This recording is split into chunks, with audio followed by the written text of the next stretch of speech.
اطلب العلم أخي فهو درب به نور، به ترقى به تحيا عالما حرا فخور. اطلب العلم أخي فهو درب به نور، به ترقى به تحيا عالما حرا فخور. سل إماما عاش في العلم دهورا ودهور، يطلب العلم ببذل حتى ضمته البحور. سل إماما عاش في العلم دهورا ودهور، يطلب العلم ببذل حتى ضمته البحور. صابرا في العلم صبرا حتى سموه الصبور. أعوذ بالله من الشيطان الرجيم. بسم الله الرحمن الرحيم. الحمد لله رب العالمين، والصلاة والسلام على رسول الله. أشهد أن لا إله إلا الله وحده لا شريك له، وأشهد أن محمدا عبده ورسوله صلى الله تعالى عليه وسلم. السلام عليكم ورحمة الله تعالى وبركاته. Tasawuf – это наука, которая произошла от нашего пророка, саллаллаху алейхи вассалям. В первую очередь надо знать, что из себя представляет наука тасаввуф. Наука тасаввуф – это наука, которая очищает сердца, очищает мысли. Мы приведем некоторые слова, которые сказали великие алимы, великие шейхи. قال القاضي شيخ الإسلام زكريا الأنصاري رحمه الله تعالى، كادي شيخ الإسلام زكريا الأنصاري، он сказал: التصوف علم تعرف به أحوال تزكية النفوس. Tasawwuf – это наука, изучающая этапы очищения души, وتزكية الأخلاق وتعمير الظاهر والباطن, облагораживание нравов, а также совершенствование внешней и внутренней сути человека. لنيل سعادة الأبدية, чтобы достичь вечной благодати. А также Джунайд аль-Багдади, великий имам Джунайд аль-Багдади, великий алим, рахимахуллаху та'аля, он говорит: «Ат-тасаввуфу суфизм, исти'малу куллу хулук инсанин», это приобретение лучших черт, лучших качеств, «ва тарку куллу хулук инданин», и избавление от наихудших качеств.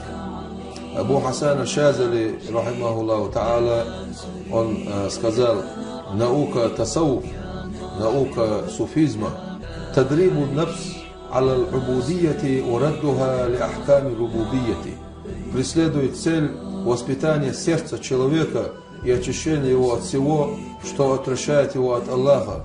Это значит приучить душу к поклонению Создателю и подчинить ее божественным нормам.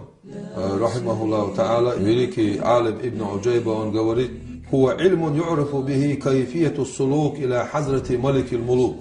Это наука, которая ознакомляет с методами приближения к царю царей, к Всевышнему Аллаху, «Ва таспияту аль-баватин мин аль-разаиль, ва тахлиятуха би анва'и аль-фазаиль», и способствует очищению внутреннего мира человека от порочных качеств и облагораживанию его посредством приобретения достоинств всех видов.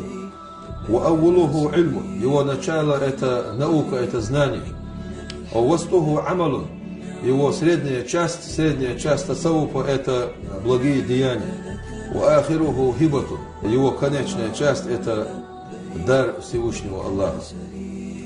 Имам Газали, определяя смысл суфизма в своей книге «Ихья улумуддин», пишет: тарикат – это ведение борьбы и уничтожение недостойных качеств. Под наукой тасаввуф подразумевается очищение сердец, очищение мыслей, чтобы сделать ибадат, чтобы делать благие деяния искренние ради Всевышнего Аллаха.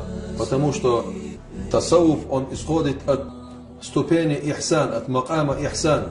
Ихсан – неотъемлемая часть нашей религии. Потому что пророк, саллаллаху алейхи вассалям, он научил нас, нашей религии.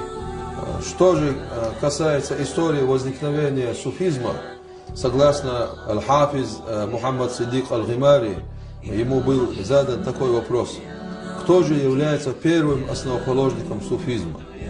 На что он ответил: что же касается того, откуда берет начало тарика, то ты знай, это небесное откровение, так как вне всякого сомнения это ступень искренности, ступень ихсана. الذي هو أحد أركان الدين الثلاثة التي جعلها النبي صلى الله عليه وسلم بعدما بينها واحدا دينا بقوله هذا جبريل عليه السلام أتاكم يعلمكم دينكم وهو الإسلام والإيمان والإحسان. Архангел Джабраиль алейхиссалам был послан к пророку саллаллаху алейхи вассалям с тем, чтобы передать нам нашу религию с уст нашего пророка саллаллаху алейхи вассалям. А религия это иман, ислам и ихсан. Валь-исламу та'атун ва ибадатун. Ислам это покорность, повиновение и поклонение. Валь-иману нурун ва акидатун. Иман это свет, это вера. Валь-ихсану макаму муракабатин ва мушахадатин. Ихсан это степень мушахада. Наш пророк сказал, саллаллаху алейхи вассалям, аль-ихсану ихсан, ан та'буда раббака, это означает, что ты должен поклоняться Всевышнему Аллаху, кааннака тараху, как будто ты его видишь. Фаин лам такун тараху, если даже ты его не видишь, фаиннаху ярака, поистине Всевышний Аллах тебя видит. В этом и заключается ступень ихсана, чтобы мы делали ибадат искренне. Ступень ихсан это и есть ильму тасауф, потому что нельзя придираться к названиям каких-либо наук, потому что название ильму фикх, который включает в себя намаз, пост, закат и хадж, ильму акида, который включает в себя веру, аль-иман, ан ту'мина биллахи ва малайкатихи ва кутубихи ва русулихи ва льяумил ахир ва бил кадри хайри ва шарри мин Аллахи та'аля. Это включает в себя ильму акида. Ильму акида, ильму нахса, грамматика, ильму ментик, разговорная речь, красноречие, ильму фикх. Вот эти названия наук не были во времена пророка, саллаллаху алейхи вассалям, и его сподвижников. Но они зародились в первых 3 столетиях, о которых наш пророк сказал, саллаллаху алейхи вассалям, хайрул куруни карну хаза, сумма ялихи. Самый хороший век это век, вот этот век, которым жил наш пророк, саллаллаху алейхи вассалям. Так он сказал. Потом следующий век, потом следующий век. Эти 3 столетия наш пророк, саллаллаху алейхи вассалям, подчеркнул, что это самое лучшее время. Вот этих 3 столетиях и зародились вот эти науки, а в том числе и ильму тасауф, который нам разъясняет макам ихсан, а ихсан одна из 3 основ нашей религии. Потом суммакала Саид Мухаммад Сиддик Аль-Гимари добавил, فإنه كما في الحديث عبارة عن الأركان الثلاثة فمن أخل بهذا المقام الإحسان الذي هو الطريقة فدينه ناقص بلا شك لتركه ركنا من أركانه فغاية ما تدعو إليه الطريقة وتشير إليه هو مقام الإحسان بعد تصحيح الإسلام والإيمان. Воистину это, как сказано в хадисе, выражение столпов нашей религии. Воистину тот, кто упустит эту ступень ихсан, которая является тарикат. В данное время мы называем ступень ихсан тарикат. Она основывается на ильму тасауф. Если человек упустит эту ступень, то его религия без сомнения неполноценна, так как он упустит один из столпов религии. Конечная цель тариката и то, к чему он призывает, это достижение степени ихсана через совершенство в исламе и в имане. Алим ибн Заб, он говорит о суфизме. Это наука, которая очищает внутренний мир от пороков души во всех состояниях.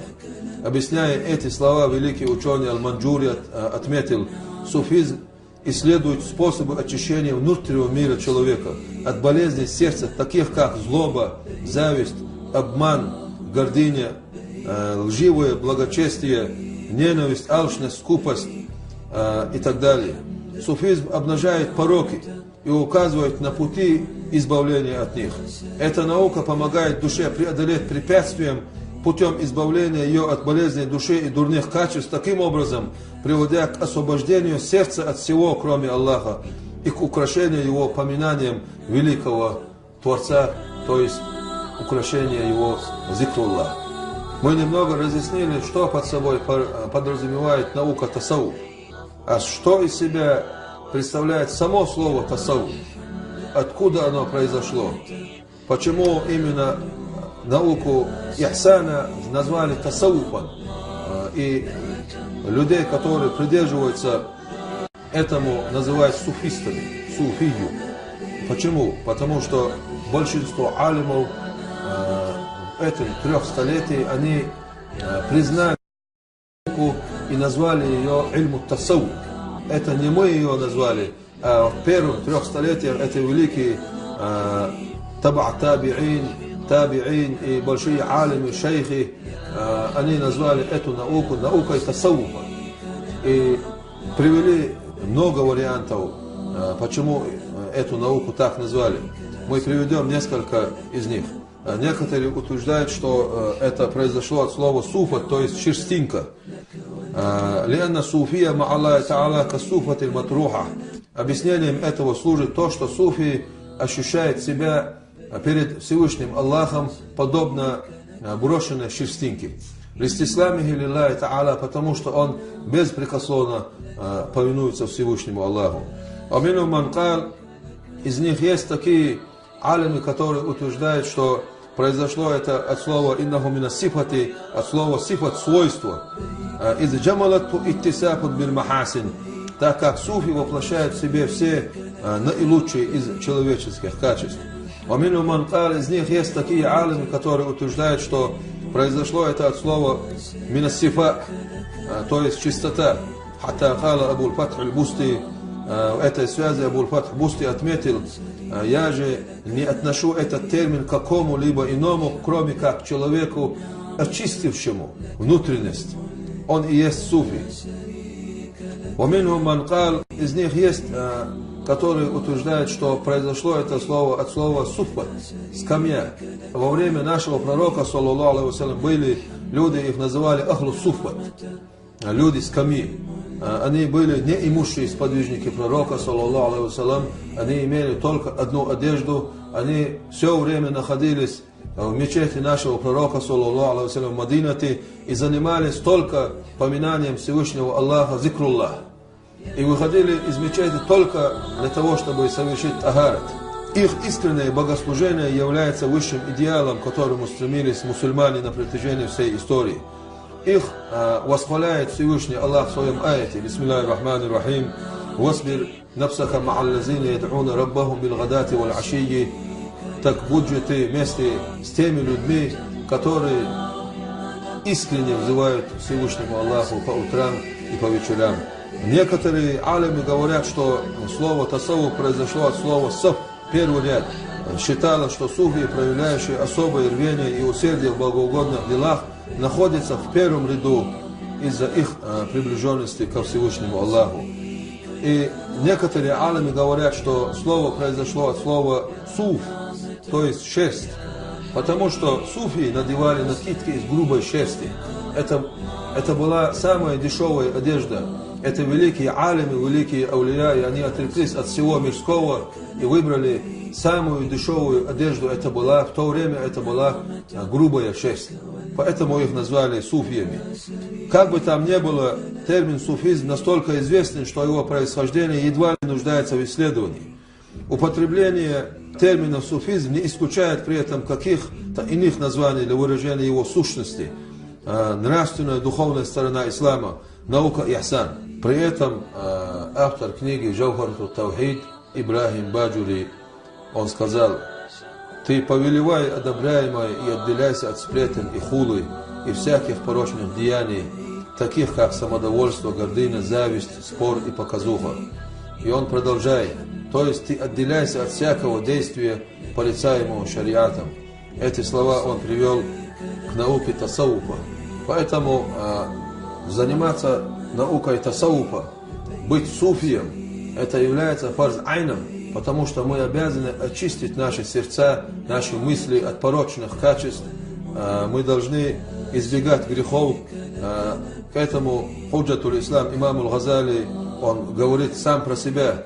После того, как он встал на путь суфиев и ощутил его плоды, он сказал: вступление в ряды суфиев обязательно фарзуль айн, ведь никто, кроме пророков, не чист от пороков.